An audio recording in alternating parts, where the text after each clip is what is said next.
Romans chapter 2, the Voice Bible. So you can see there are no excuses for any of us. If your eyes shift their focus from yourselves to others, to judge how they are doing, you have already condemned yourselves. You don't realize that you are pointing your fingers at others for the exact things you do as well. There's no doubt that the judgment of God will justly fall upon hypocrites who practice such things. Here's what is happening.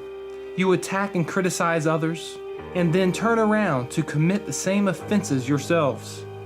Do you think you will somehow dodge God's judgment?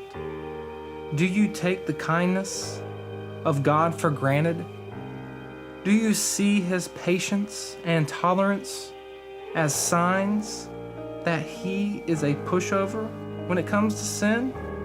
How could you not know that His kindness is guiding our hearts to turn away from distractions and habitual sin to walk a new path? But because your heart is obstinate and shameless, you're storing up wrath that will count against you. On the day of His choosing, God's wrath and judgment will be unleashed to make things right. As it goes, everyone will receive what his actions in life have cultivated. Whoever has labored diligently and patiently to do what is right, seeking glory, honor, and immortality, God will grant him endless joy in life eternal. But selfish individuals who make trouble, resist the truth, or sell out to wickedness will meet a very different fate. They will find fury and indignation as the fruit of living in the wrong. Suffering and pain await everyone whose life is marked by evil living, first for the Jew and next for the non-Jew. But if you do what is right, you will receive glory, admiration, and peace. Again, first for the Jew, then for the non-Jew. God has no favorites. If one lives life without knowledge of the law, the teachings of the Torah, he will sin and die apart from the law. If someone else lives life under the law, his sin will be judged by what the law teaches. Here's my point. Just because a person hears the law read or recited does not mean he is right before the one true God.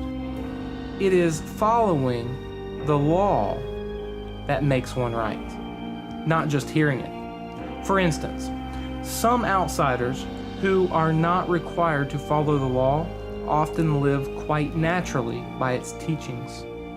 Even though the law wasn't given to them, in themselves they have the law. Here's the thing. Their lives demonstrate that God has inscribed the law's teaching on their hearts. On Judgment Day, their consciences will testify for them, and their thoughts will both accuse and defend them. This good news, given to me, declares that this affirmation and accusation will take place on that day when God, through Jesus, the Anointed One, judges every person's life secrets. Listen, if you claim to be a Jew, count on the law and boast in your relationship with God.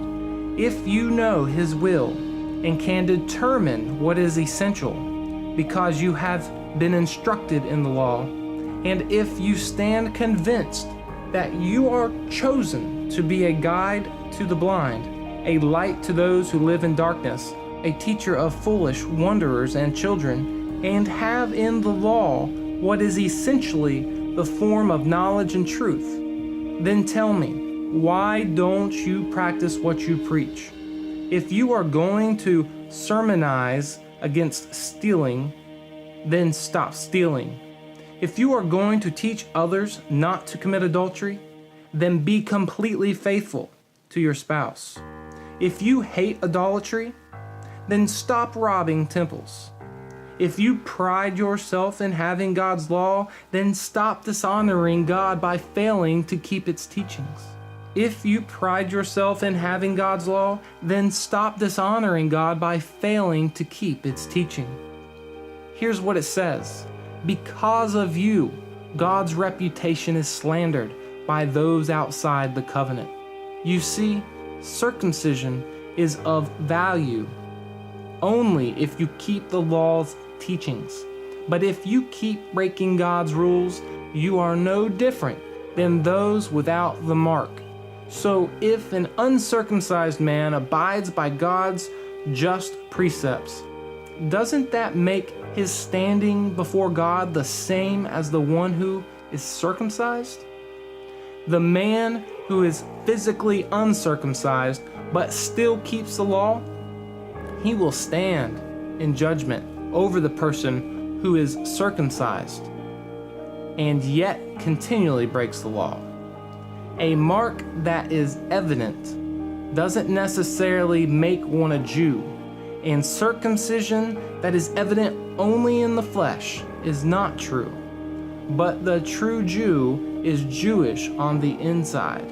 In secret places, no one but God can see. And true circumcision involves the heart. It comes from the Spirit, not from some written code.